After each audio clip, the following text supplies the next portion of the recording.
मुंबई पोलिसांच्या official WhatsApp नंबरवर आलेल्या एका मेसेजने मोठी खळबळ। मेसेज नेमका काय? विसर्जनाच्या पार्श्वभूमीवर नेमकं काय घडलं? ज्या दिवशी कोट्यवधी लोक मुंबईत विसर्जनाच्या गडबडीत असतात त्याच दिवशी मोठ्या घातपाताची शंका का घेतली जाते? सगळं सविस्तर सांगणार आहे। धमकी भरलेल्या मेसेजमध्ये काय होतं त्यापासून सुरुवात करूयात आणि त्यासाठी हा व्हिडिओ अगदी शेवटपर्यंत पहा। सकाळीच मुंबई पोलिसांच्या ऑफिशियल व्हॉट्सअप नंबरवर एक मेसेज आला आणि मेसेजमध्ये मुंबईत बॉम्बस्फोट घडवण्याची धमकी देण्यात आली।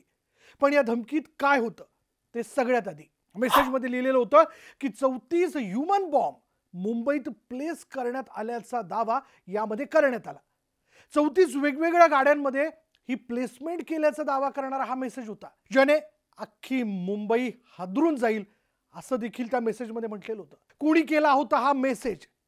लष्करी जिहादी यांनी केल्याची ही माहिती, म्हणजे या संघटनेने हा मेसेज केल्याची माहिती मीडिया रिपोर्ट्समधून समोर आली आहे। 14 पाकिस्तानी अतिरेकी ही मुंबईत घुसल्याचा या मेसेजमधनं दावा करण्यात आला आहे आणि या संपूर्ण कटात तब्बल, लक्षात घ्या, तब्बल 400 किलो RDX वापरलं जाईल असा दावा देखील या मेसेजमधनं करण्यात आलेला आहे।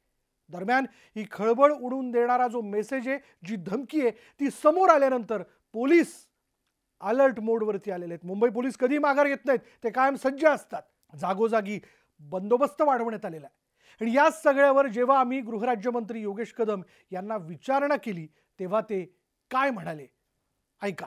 बॉम्बची धमकी किंवा काही अशा पद्धतीचे काही कॉल्स येतात किंवा जे अननोन कॉल्स येतात, तसं कालचा एक प्रकार घडला, तर त्या पार्श्वभूमीवर काय विशेष काळजी मुंबई संदर्भात? नाही, आपण शेवटी आपली इंटेलिजन्स ॲक्टिव्ह असतेच। त्याच्यामध्ये ज्यावेळेला असे मेसेजेस किंवा काही ईमेल्स किंवा असे काही कुठल्याही माध्यमातून जेव्हा असे मेसेज वगैरे येतात, आपण पहिला सोर्स आपण शोधत असतो।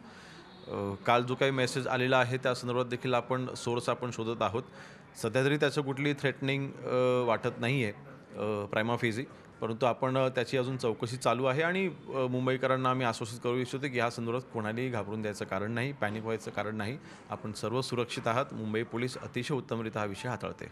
दरम्यान मुंबई पोलिसांनी या संपूर्ण मेसेजची सखोल चौकशी सुरू केली आहे। इतकंच काय, तर बंदोबस्तही वाढवण्यात आलाय। मुंबई अलर्टवर आहे, पण तुम्हीही अलर्ट राहण्याची गरज आहे मंडळी। कोणत्याही अफवांवरती विश्वास ठेवू नका, सतर्क राहा। एक नागरिक म्हणून आपण कायम सतर्क असलं पाहिजे। विसर्जनाचा दिवस मोठा आहे, आपल्या सगळ्यांना पोलिसांना सहकार्य करायचंय। गर्दी सगळीकडे असेलच, पण आपल्या सगळ्यांनाच एकमेकांची काळजी घेत सणाला कोणतंही गालबोट लागू न देता बाप्पाला निरोप द्यायचा आहे। तसा हा विघ्नहर्ता आपल्या सगळ्यांसाठी बसलेला आहे, पण आपण देखील प्रत्येकामध्ये बाप्पा बाळगून आहोत आणि आपण देखील एक सजग नागरिक म्हणून आपल्या आजूबाजूला नेमक्या कोणत्या हालचाली होत आहे, कोणी संशयास्पद पद्धतीने वागतंय का, काही वस्तू कोणी ठेवून जातंय का, त्या वस्तूला हात न लावता त्वरित आपण मुंबई पोलिसांना संपर्क करायचा आहे।